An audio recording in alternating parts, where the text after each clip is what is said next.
Do you think that the West is the most propagandized society in the world? People don't realize. There's this assumption that you get very smug and comfortable. We've been prosperous, we've been free, we're the free world. You get a lot of people, and in a lot of countries, it's the majority that just trust the mainstream media and just can't imagine that they would be lying to them.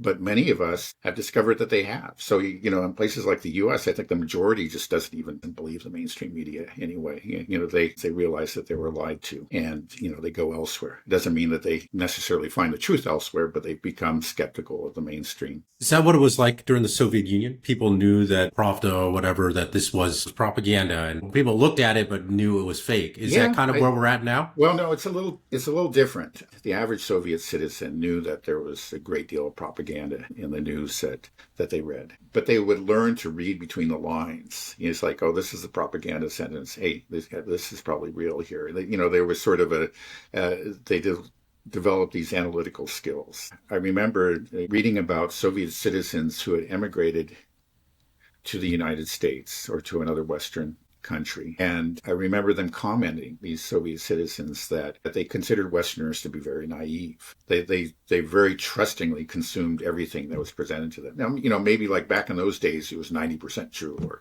80% true or something.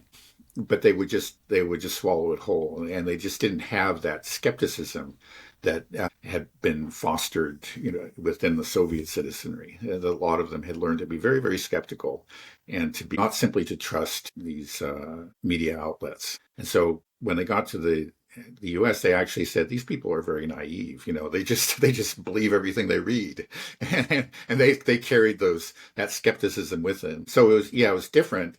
Because I think what we have now in the West, like in the US, is that we're breaking apart into kind of different political communities where we have our own sources of information.